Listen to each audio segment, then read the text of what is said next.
আচ্ছা, আমার আল্লাহকে বেলালের রক্ত না ঝরিয়ে, আমার আল্লাহকে আমার নবীর রক্ত না ঝরিয়ে, আমার আল্লাহকে হামজার বুক চিরে কলিজা বের করে চিবিয়ে খাওয়া হলো, এই দৃশ্যের অবতারণা না করিয়ে ইসলামকে জিন্দা করতে পারতেন নাকি পারতেন না? তাহলে বদর লাগলো কেন, উহুদ লাগলো কেন, খন্দক লাগলো কেন, তাবুক লাগলো কেন, হুনাইন লাগলো কেন, ফাতে মক্কা লাগলো কেন? এগুলো ছিল ওসিলা। তাহলে সব করেন কে? আর আমাদের কাজ কি? আমাদেরকে হতে হবে ওসিলা। ইসলামকে দুনিয়াতে জিন্দা করবেন কে? জাবুরের নাম শুনেছেন? জাবুর নাম শোনেন নাই? তাওরাত, জাবুর, ইনজিল নামগুলো তো শোনার কথা। জাবুর দিয়েছিলেন আল্লাহ কোন নবীকে? দাউদ আলাইহিস সালামকে। আতাইনা দাউদ জাবুরা। দাউদ নবীর ছেলের নাম কি? সুলাইমান আলাইহিস সালাম। তার আল্লাহ আলাদা কোনো কিতাব দেন নাই, বাপের কিতাবই তিনি প্রচার করতেন, জাবুরের প্রচারক ছিলেন। একদিন, লম্বা ঘটনায় যাচ্ছি না, শুধু মূল পয়েন্টে ফোকাস করছি। একদিন সংবাদ আসলো, রানী বিলকিস তার দলবল নিয়ে, বাহিনী নিয়ে নবী সুলাইমানের কাছে আসছেন। আল্লাহ নবী সুলাইমান চাইলেন বিলকিসরে একটু সারপ্রাইজ দিই, একটু চমকায় দিই, এমন কিছু দেখাবো যেটা দেখেও বুঝবে আমি সাধারণ কোনো রাজা না, সাধারণ কোনো বাদশা না, আমি আল্লাহর একজন নবী। আমার সঙ্গে টক্কর দেওয়া ও কেন আর 14 গোষ্ঠীরও সাধ্যের কথা না। নবী চাইলেন কি দিয়ে দেওয়া যায়? রানী বিলকিসের একটা সিংহাসন ছিল, খুবই নাম করা। থাকে না এক এক দেশে এক একটা কোহিনুর পাথর যেমন খুব নাম করা, ওরকম ওই জামান রানী বিলকিসের সিংহাসন খুবই দামি, খুবই নাম করা।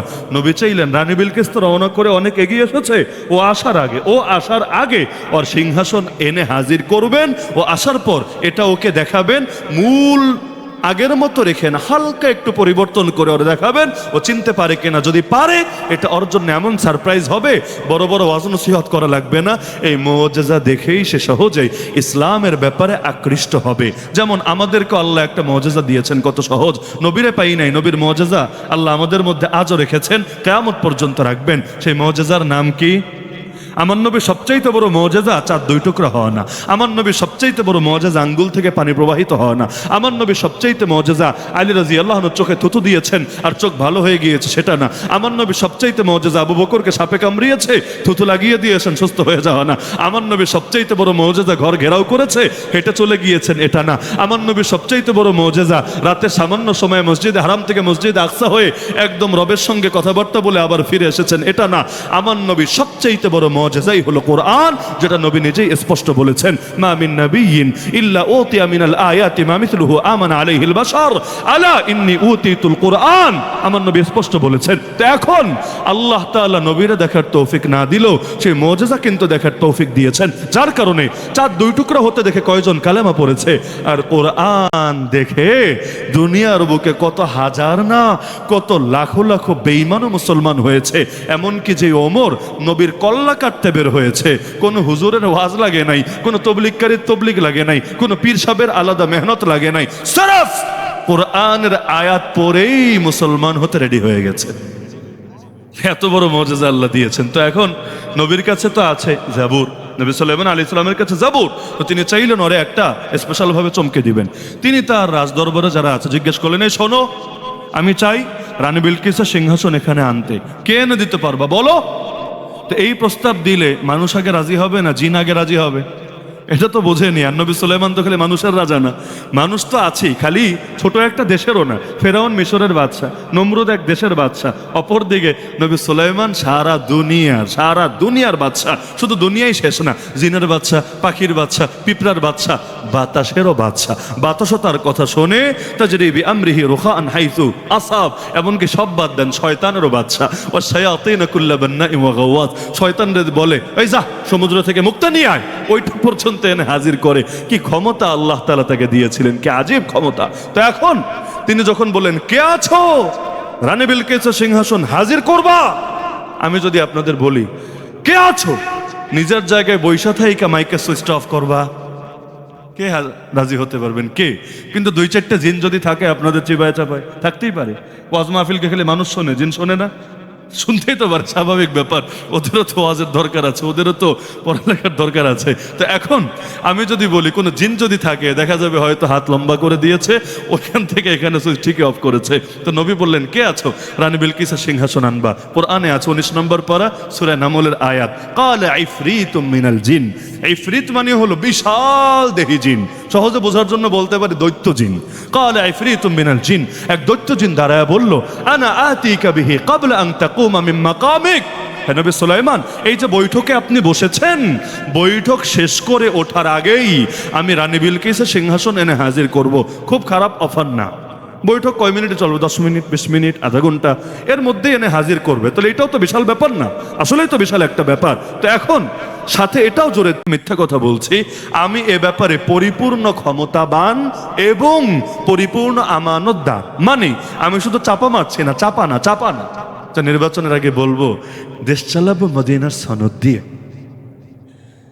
এরপর বলবো আরে আমার কি এই হ্যাডম আছে, আমার দলের নেতাকর্মীরাই তো তাহলে আমার বিরুদ্ধে বিদ্রোহ করবে। এজন্য যদিও বলেছিলাম মদিনা সনদ, আপাতত বইঝা নাও দিল্লি সনদ। এরকম কোনো ব্যাপার স্যাপার তো আর নাই। সে তো আর মিথ্যা বলবে না। সে বলল যে আমার এই ক্ষমতা আছে, আমি যা বলছি সেইটাই আনবো। এমন না সিটি গোল্ড আইনা অরিজিনাল গোল্ড বইলা চালায় দিব, আনবো সিটি গোল্ড, এরপর বলবো এটা হলো 24 ক্যারেটের খাঁটি সোনা। না, এমন না। ওই রানী বিলকিসেরটাই আনবো, অন্য কোনোটা না। এবং আমার আমানত দাঁড়িয়ে আছে, আমি বাটপারি করব না। তো নবী কিন্তু চাইলে রাজি হতে পারতেন না? নবী বললেন না, এত দেরি করলে হবে না, আরো দ্রুত চাই। জিন ফেল। এবার এক মানুষ দাঁড়ালো। কেমন মানুষ? আল্লাহ তার নাম বলেন নাই। আল্লাহ তাআলা শুধু তার গুণ বলেছেন। গুণ। ব্যক্তির নাম বড় না গুণ বড়? আরে নাম বড় না গুণ বড়? নাম হলো লাল মিয়া, চেহারা হলো কাইল্লা। তো নাম দিয়া কি হবে রে ভাই? এজন্য বাংলায় বলে না, বৃক্ষ তোমার নাম কি, ফলে পরিচয়, স্বাভাবিক ব্যাপার। তো এখন আল্লাহ নাম বলেন, গুণ বললেন। কি গুণ? ক্বাল আল্লাযী ইনদাহু ইলমুম মিনাল কিতাব। এবার সে দাঁড়িয়ে বলল, যার কাছে রয়েছে কিতাবের ইলম, যার কাছে রয়েছে কিতাবের ইলম। কোন কিতাব? কোরআনের? না, কোরআন তো আসেই নাই, আমার নবীও তো তখন আসেন নাই। তাহলে কোন কিতাব? ওই জামানার আসমানি কিতাবের নাম জাবুর। আমরা বলেন জাবুরের দাম বেশি না কোরআনের দাম বেশি? জাবুরের দাম বেশি না কোরআনের দাম বেশি? তাহলে জাবুরের ইলম ছিল তার, ওইটা বুঝেন। তাহলে কোরআনেরটা এমনি বুঝতে পারবেন, কারণ ছোটটা বুঝলে বড়টা এমনি বুঝে আসে। ওই অনেক সময় লোকে বলে না, তুই কি রে, তোর বাপ রে আমি চড়াইছি, চর মারছি, আর তুই কি বড় বড় কথা বলস। মানে ওইটা বুঝলে এটা আর বোঝা লাগে না, এমনি চলে। তো যার কাছে কিতাবের ইলম ছিল সে বলল, আনা আতিকা বিহি ক্বাবলা আন ইয়ারতাদ্দা ইলাইকা তারফুক। হে নবী সুলাইমান, আপনার চোখের পলক পড়ার আগেই আমি রানী বিলকিসের সিংহাসন এনে হাজির করব। শুধু বলে শেষ না, আসলে হাজির করেছেও। শুধু বলে শেষ না, হাজির করেছেও। চোখের পলক পড়তে 10-20 মিনিট তো মোটামুটি লাগে না? সেকেন্ডের ব্যাপার, এর মধ্যে না হাজির করেছে। ফালাম্মা রাআহু মুস্তাকিরান ইনদা, নবী যখন দেখলেন রানী বিলকিসের সিংহাসন তার কাছে রাখা, এই যুগ হলে কি করতো? বলতো তাড়াতাড়ি ছবি তোল, তাড়াতাড়ি লাইভ দে, তাড়াতাড়ি সাংবাদিক ডাক। আমাদের সফলতা জ্ঞান বিজ্ঞানে, আমাদের সরকারের অর্জন সারা দুনিয়াকে দেখাতে হবে না? এই জন্য প্রতিদিন আমরা ওই যখন বিমানে সফর করি, খালি দেখি থার্ড টার্মিনাল, ওই 3 নম্বর একটা টার্মিনাল উদ্বোধন হয়ে আছে না? যেই কয়বার বিশ্বাস করেন সামনে দিয়ে আসে, আমি চিন্তা করি, হায় রে আল্লাহ, উদ্বোধন হইল কবে? 1 বছর গেল, 2 বছর গেল, 2.5 বছর হতে চললো, বা আরো বেশিও মনে হয়েছে। এখনো ভেতরে একবার ঢুকতেই পারলাম না। উদ্বোধন দিয়ে কি লাভ হলো? লাভ হয়েছে। আল্লাহ তাআলা অনেক বুজুর্গ বান্দারে অনেক কিছু বোঝার তৌফিক দান করে। অনেকে দেখবেন মরার আগে কেমনে বুঝে, যে মনে হয় মরবে, সবার থেকে বিদায় টিদায় নেয়, শেষের জীবনে খুব ভালো আমল টামল করে, এরপর সুন্দরভাবে মরে। আল্লাহ মনে হয় কাউরে বোঝার তৌফিক দিয়েছিল। আগামীতে দৌড়ানি খাওয়া লাগলেও লাগতে পারে। এজন্য শুভ কাজে দেরি করতে নাই, কামটা আগেই সাইরা নেই। এজন্য দেখেন না, দিনের ভোটর আগে হতো, দিনের ভোটও রাতে হতো না বাংলাদেশে। কেন? আমার কাছে সুন্দর ব্যাখ্যা আছে, আসলে সুন্দর ব্যাখ্যা। কারণ আল্লাহ তাআলা দুনিয়ার সবচেয়ে নিকটবর্তী আসমানে নেমে আসেন কখন? দিনের বেলায়? না, রাতের বেলায়। কোন টাইমে? তাও রাতের শেষ ভাগে। ওই সময় আল্লাহ এসে বলে, বান্দা তোর কি লাগবে বল, ক্ষমা লাগলে ক্ষমা করব, তোর যদি ঋণ থাকে বল, ঋণ পরিশোধের ব্যবস্থা করব, সুস্থতা লাগলে বল, আমি সুস্থতা দিব, রিজিক লাগলে বল, আমি রিজিক দিব। তো ওই সময় যদি ব্যালটে সিলমাইরা বলা যায়, আল্লাহ আর কিছু না, খালি ক্ষমতা লাগবে, ক্ষমতা, খারাপ কি আছে? আল্লাহ রাব্বুল আলামিন দয়া করে যদি নেক নজর দেয়, আলহামদুলিল্লাহ, এটাই তো বান্দার জন্য বিরাট প্রাপ্য বটে। এজন্য কথাই আছে, শুভ কাজে দেরি করতে নাই। তো এই জামানায় হলো তেগুলোই করতো না, করতো। আশপাশে কথা না বললে ভালো। এই জামানায় হলে এগুলোই করতো। কিন্তু নবী সুলাইমান এই জামানায় হলে করতো। আরেকটা উদাহরণ দেই, আমার কথায় কষ্ট পাবেন, এটা সমস্যার কিছু না। এজন্য নিয়ম হলো, কোন আলোচকের দাওয়াত দিল, আগ থেকে আইডিয়া রাখা ভালো যে তিনি কি মধু দিবেন নাকি তিতা কিছু দিবেন। ওমর রাদিয়াল্লাহু আনহু 2-4টা বন্ধুর নাম বলতে পারবেন? এমন পারবেন না, পারবেন না। কেন জানেন? হক কথা তিতাই হয়, হক কথা তিতাই হয়। এটা যিনি কথা বলেন তার দোষ না, যে শোনে তার দোষ। ভেতরে মুনাফিকি থাকলে অনেক সময় ভালো জিনিসও খারাপ লাগে। জ্বর হলে মিঠা খাবারও তিতা লাগে, তাই না? জ্বর হলে মিঠা খাবারও তিতা লাগে। আবার বাদুর দিনের আলো দেখে না, সূর্যের আলো দেখে না, ওর কাছে সূর্যটাও বড় মন্দ মন্দ লাগে। ভাই, এটা সূর্যের দোষ না, এটা বাদুরের চোখের দোষ। কারো কাছে যদি হক কথা শুনলেও তীরের মতো বুকে বেঁধে, বুঝবেন ভেতরে কিছুটা হলেও ঝামেলা রয়ে গেছে। মরার আগে আল্লাহ আমাদের ওই ঝামেলাগুলো দূর করার তৌফিক দান করুন। তো এই জামানায় তো আমরা নিজেরা করার চাইতে মানুষকে দেখাতে বেশি চাই। আমার সবচেয়ে কষ্ট লেগেছে ওই হজ উমরায় গেলে একটা কমন দৃশ্য দেখবেন, বা টিভি চালু করলেও ওই যদি চ্যানেল দেখেন মক্কার দৃশ্য কমন দেখবেন। দেখবেন এমন কোনো জায়গা বাকি নেই যেখানে মানুষের হাতে মোবাইলটা ধরা নাই। নামাজের মধ্যেও লাইভ চলছে, তওয়াফের মধ্যেও লাইভ চলছে। হাজরে আসওয়াদ চুমু দেওয়ার চান্স পেলে যদি ভিড় একটু কম থেকে ওইখানেও ক্লিক একটা নেওয়ার চেষ্টা করে, মুখটা লাগায় ক্লিক নিবে। মানে ও যে একটা বিশাল কাজ করে সেটা জাতিরে দেখাতে হবে। লজ্জার বিষয়, নবীর রওজা জিয়ারত সুযোগ তো কমই মেলে। ওই রওজার সামনে যায় পর্যন্ত লাইভ, টিকটক, এই হাবিজাবি এগুলো পর্যন্ত চলতে থাকে। এমন কি এমনভাবে মোবাইল আমাদের সব কিছু নষ্ট করেছে, এগুলো না দেখালে কেমন যেন এবাদতি পূর্ণতা পায় না। কয়দিন আগে এক এলাকায় মাহফিলে গেলাম, এক দোকানের নাম মুদি দোকান, পুরো নাম আমি না বলি, এলাকার নামও না বলি। দোকানের নামের মূল শব্দ, প্রথম শব্দ হলো ডাবল হাজি। আমার জীবনে আমি এর আগে কখনো শব্দটা দেখিনি। সিঙ্গেল হাজি, ট্রিপল হাজি, মাল্টিপল হাজি, এগুলো আমি দেখিনি। প্রথম দেখলাম ডাবল হাজি, দেখে আমার খুব অবাক লাগলো। এটা আবার কি রে ভাই? ডাবল হাজি তো কারো নাম হওয়ার কথা না, এটা তো একটা গুণ হওয়ার কথা। আচ্ছা, তাহলে ডাবল কি লেগা? সিঙ্গেল বদলে ডাবল কি লেগা? আমার কাছে মনে হলো, আমি সহি ব্যাখ্যা জানি না, ওই আল্লাহর বান্দার সঙ্গে আমার কথা বলার সুযোগ হয় নাই, আন্দাজে অকাট্য দাবি করা উচিত না, কিন্তু আমার কাছে মনে হয়েছে, আমার ধারণা ভুলও হতে পারে, আমার কাছে মনে হয়েছে শুধু হাজি যদি লেখে, হাজি বা আল হাজ, মানুষ বুঝবে কিভাবে যে ওনার অনেক পয়সা আছে।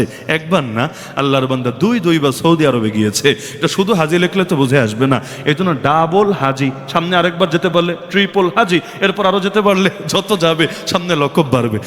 আল্লামা আশরাফ আলী থানভী রহমতুল্লাহ আলী, নাম শুনেছেন না? উনি একজনকে জিজ্ঞেস করলেন, মুরব্বী মানুষ, মুরব্বী আপনার নাম কি? হুজুর আমার নাম অমুক হাজি সাহেব। আপনার নাম কি? আপনারা তো চিনলাম না হুজুর, আপনার নাম কি? আগের জামানা তো চেহারা এত ভাইরাল ছিল না, আপনার নাম কি? তিনি বললেন, আমার নাম নামাজি আশরাফ আলী সাহেব। বললো, হুজুর এরকম নাম তো শুনি নাই। নামাজি এটা কি আপনার নাম? বললো, না না, এটা আমার নাম না। হাজি কি আপনার নাম? না, এটা আমার নাম না। তাহলে হাজি বললেন কেন? না, আল্লাহ তাআলা আমারে হজ করার তৌফিক দিয়েছে, আলহামদুলিল্লাহ, এজন্য হাজি বলি। কয়বার করেছেন? হুজুর একবার। আমি নামাজ পড়ি কয়বার? হুজুর মানুষ যেহেতু দিনে তো মনে হয় 5 বার ফরজ নামাজ পড়েন, সারা জীবন একবার হজ কইরা নামের আগে হাজি বলতে পারবেন? আর আমি ডেইলি 5 বার ফরজ নামাজ সুন্নাত নফল বাদই দিলাম, পইরাও আমি নামাজি আশরাফ আলী বলতে পারবো না? কেন? নামাজ পড়তে পয়সা লাগে না, আর হজ করতে অনেক পয়সা লাগে, তাই না মুরব্বী, তাই না? তিনি জিজ্ঞেস করলেন, তার মানে এই নামের মধ্যে রয়েছে ধান্ধা, এবাদত না, এবাদত না। কারণ এবাদত হলে মানুষ নাম বলতো, আমার নাম জানো? আমার নাম নামাজি, রোজাদার, জাকাতদাতা, আলহাজ আলী হাসান উসামা, এভাবে বলার চেষ্টা করতো। তো বাকি কোনো কিছু বলে না, খালি হাজিটা কেন বলে? কারণ নামাজ পড়তে পয়সা লাগে না, রোজা রাখতে পয়সা লাগে না, হজ করতে তো বহুত পয়সা লাগে, এমনকি কোরবানি দিতে অত লাগে না, জাকাত দিতে অত লাগে না, হজ করতে তো বহুত পয়সা লাগে। দুনিয়ারা জানাতে হবে না মই কি হনুরে। কেউ কষ্ট পায়েন না, সবাই এক নিয়াতে লিখবে জরুরি না, কিন্তু এইরকম একটা ব্যাপার স্যাপার থাকলেও থাকতে পারে। তো নবী সুলাইমান এটা দেখার পর কোনো গর্বে টর্বে গেলেন না, তিনি বললেন, হাদা মিন ফাদলি রব্বি, এটা আমার কিছুই না, এটা আমার রবের দয়া, রবের অনুগ্রহ, রবের ভিক্ষা। লিয়াবলুয়ানি, রব আমাকে পরীক্ষা করতে চায়।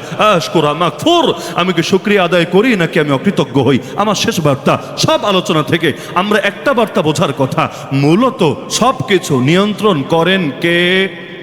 আমরা তো জাস্ট ওসিলা। আমার বাচ্চারে আল্লাহর কসম আমি খাওয়াই না, আল্লাহ খাওয়াই, আমি ওসিলা।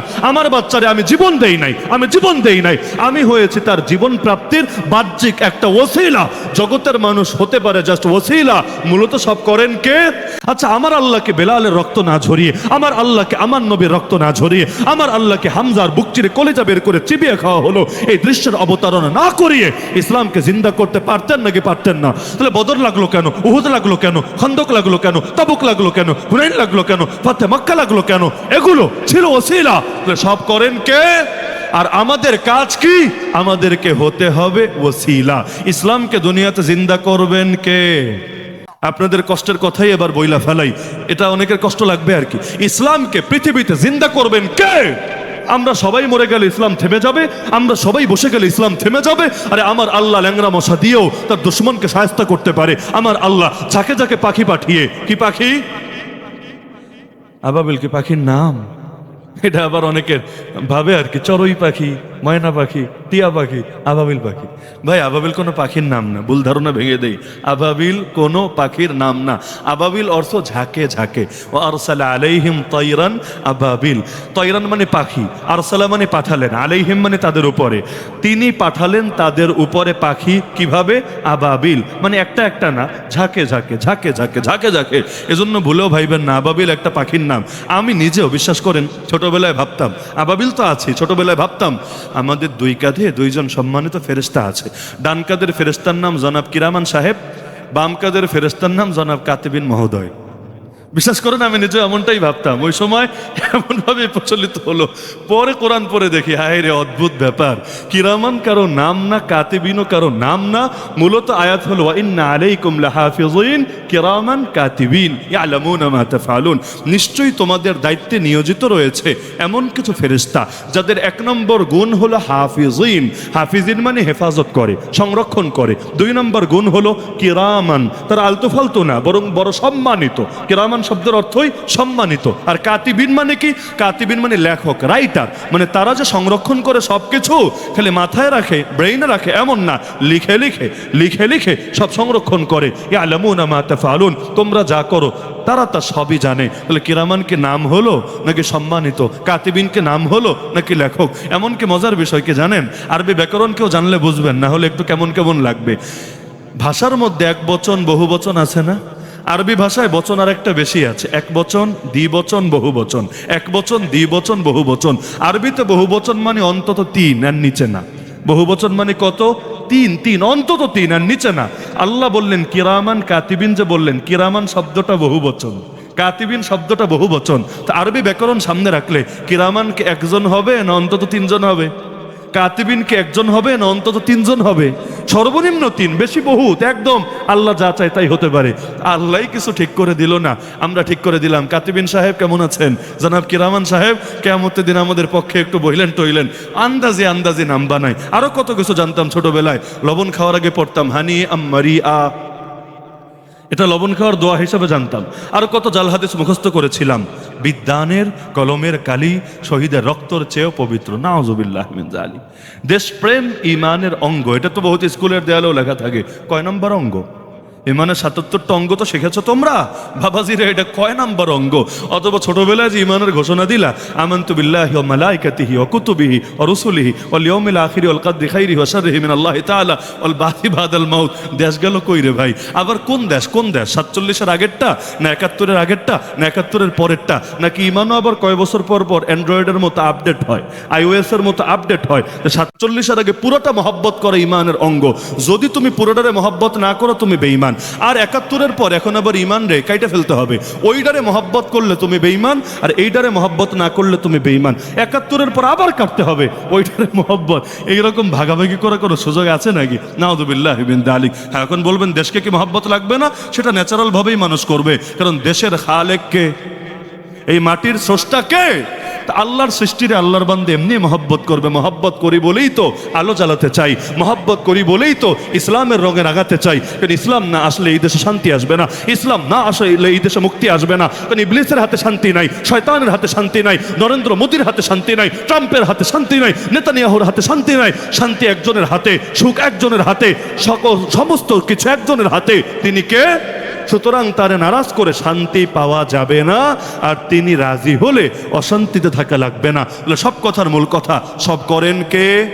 আমাদেরকে হতে হবে ওসিলা। সব করবেন কে? আমাদেরকে হতে হবে। কোরআন হেফাজত করবেন কে? তাহলে আমি হাফেজ কি লেগা?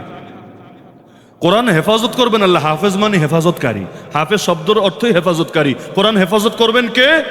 আমি আবার হাফেজ হচ্ছে কি লেগা?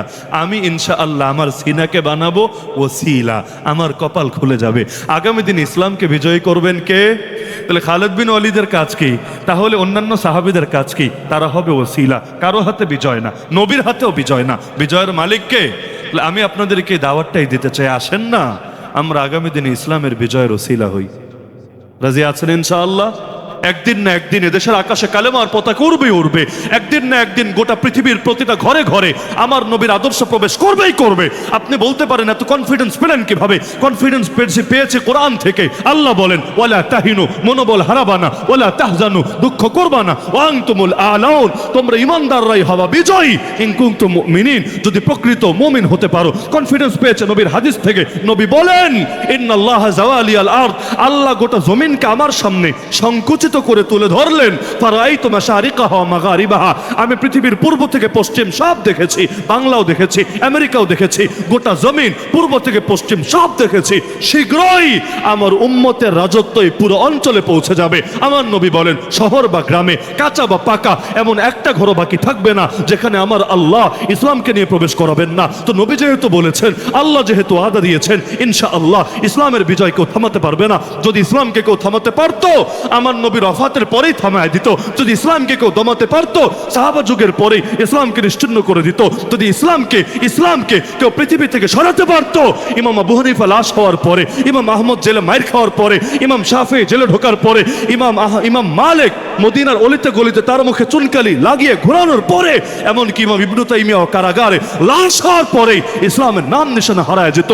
কিন্তু কারবালায় যেহেতু হারে নাই, বারাকোটে যেহেতু হারে নাই, কখনো কোনো ময়দানে যেহেতু ইসলামকে ঠেকায় রাখা যায় নাই, সুতরাং ১৫০০ বছর যেহেতু হয়েছে, আগামী তো আর কোনো বাপের বেটা যতই চেষ্টা করুক পারবে না ইসলামকে দমায় রাখতে।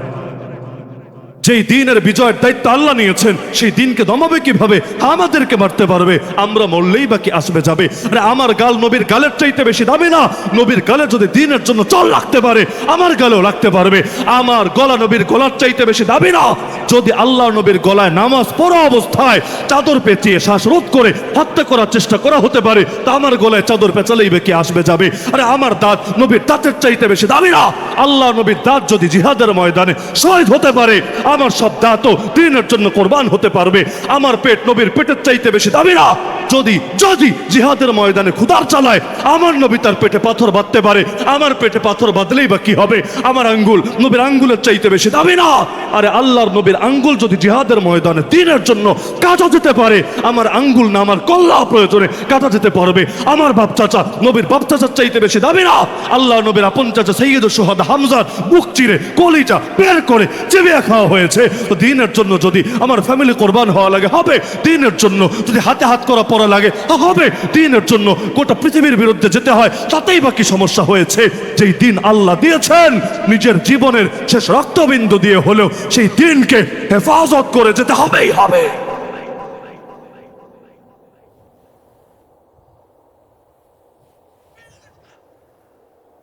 যেই দিনের গোড়ায় নবীর রক্ত আছে, যেই দিনের গোড়ায় ৫২,০০০ শহীদ সাহাবীর রক্ত আছে, সেই দিনের গোড়ায় আমার রক্ত ঝরলে আমার লসটা কি হয়েছে? রক্তের প্রথম ফোঁটা মাটিতে গড়িয়ে পড়ার আগেই আমার আল্লাহ আমারে মাফ করে দিবে। জান্নাতের সবুজ পাখির ভেতর রূহটা নিয়ে আল্লাহ ঢুকিয়ে দিয়ে ছেড়ে দিবে। রিমান্ডে বহুত চাপ প্রয়োগ করেছে আমার উপরে, যে এই নামে কিতাব লিখলেন কোন দুঃখে জান্নাতে সবুজ পাখি। আমি বলেছি প্রত্যেক মুমিনের মাথার মধ্যে ঢুকায় দেওয়ার স্বপ্ন দেখি, তার জীবনের স্বপ্ন একটাই হবে, না দুনিয়ায় বড় গাড়ি বাড়ি করা, না দুনিয়ায় বহুত কিছু পাওয়া, না বরং সেই স্বপ্ন দেখবে যেই স্বপ্নের জন্য শহীদ জান্নাত পর্যন্ত ছেড়ে চলে আসতে চাইবে। আপনারা জানেন জান্নাতে একবার কেউ গেলে দ্বিতীয়বার ভুলেও দুনিয়া আসতে চাইবে না, দ্বিতীয়বার ভুলেও না। আল্লাহ যদি বলে তোর আমেরিকার প্রেসিডেন্ট বানাবো, মেয়র না প্রেসিডেন্ট বানাবো, যাবি না? আল্লাহ তোরা বাংলাদেশে 50 বছর ক্ষমতায় রাখবো, যাবি না? আল্লাহ বহুত কষ্ট কইরা জান্নাতে আসছে, আর দ্বিতীয়বারই ভেজাইল্লা দুনিয়া, এই ফিতনার দুনিয়া, কষ্টের দুনিয়া পাঠায়ও না। কেউ রাজি হবে না, কিন্তু একটা শ্রেণী বলবে আল্লাহ বেশি না 10টা বার পাঠায় দাও না, বেশি লাগবে না 10টা বার জমিনে পাঠায় দাও না। তারা কারা? শহীদরা। কারণ তারা দেখেছে শাহাদাতের কি মর্যাদা। আমি চিন্তা করি, আপনি দ্বিমত করতে পারেন, আমি চিন্তা করি কি আছে শাহাদাতে, যেটার জন্য শহীদ এমন জান্নাত ছেড়ে চলে আসতে চায় যেই জান্নাতে হুর আছে, যেই জান্নাতে গেলমান আছে, যেই জান্নাতে মদের নহর আছে, যেই জান্নাতে রেশমের পোশাক আছে, যেই জান্নাতে মন চায় তা আছে, যেই জান্নাতে নবীর সোহবত আছে, যেই জান্নাতে রবের দিদার আছে, ওই জান্নাত পর্যন্ত ছেড়ে চলে আসতে চাইবে আর একবার শাহাদাতের মজা নেবে বলে, শাহাদাত বিষাক্ত সেই মধু। আমার নবীও দোয়া করেছেন, আল্লাহ একটা মৃত্যুই তোমার কাছে চাই, একবার না বারবার বারবার বারবার তোমার রাস্তায় শহীদ হতে চাই। ওমর সারা জীবন দোয়া করেছে, বুখারী খুললেও পাবেন, আল্লাহুম্মা রযুকনি শাহাদাতান ফি সাবিলিক, আল্লাহ তোমার রাস্তায় শহীদি মরণ চাই। নবী হয়েও যদি শহীদি মরণের দোয়া করতে পারে ওমর, এত বড় দুনিয়ায় বসে জান্নাতে সুসংবাদ পাওয়ার পরে, এমনকি নবীর পরে কেউ নবী হলে সেই নবী হতো ওমর, এত বড় স্বীকৃতি পাওয়ার পরেও যদি শহীদ হওয়ার তামান্না লালন করতে পারে, আমি আপনি পিছিয়ে থাকবো কোন দুঃখে? যদি আমার বুকে গুলি মারে আমার জান্নাত তো বড় সহজ করবে, যদি আমার গলায় ফাঁসির দড়ি চড়ায় আমার জান্নাত তো বড় সহজ করবে। আরে জালেমরা কি দিয়ে থামাবে আমাদেরকে? মুসলমানের পরাজয় আছে নাকি? আবার মুসলমান বদরেও বিজয়ী, উহুদেও বিজয়ী। বলবেন বদরে বিজয়ী বুঝলাম, উহুদে বিজয়ী কিভাবে? আল্লাহ কোরআনে জানিয়েছেন, আল্লাহ চেয়েছেনই ওয়াত্তাখিযা মিনকুম শুহাদা, কিছু মানুষকে শহীদ হিসাবে কবুল করবেন বলে। কারণ শহীদ হতে কপাল লাগে। শহীদ মানে বোঝেন কোরআনের ভাষায়, ক্রেতা হবেন আল্লাহ, বিক্রেতা হবে বান্দা। ব্যবসা ব্যবসা, ওই গালি একটা দেয় না ধর্ম ব্যবসা, আল্লাহ ব্যবসা করতে বলেছেন। বান্দা তোর জান বেচবি আমার কাছে, তোর মাল বেচবি আমার কাছে, আর আমি মাগনা কিনবো না। নিতে পারি মাগনা, জোর খাটায়ও নিতে পারি, মাগনা নিব না।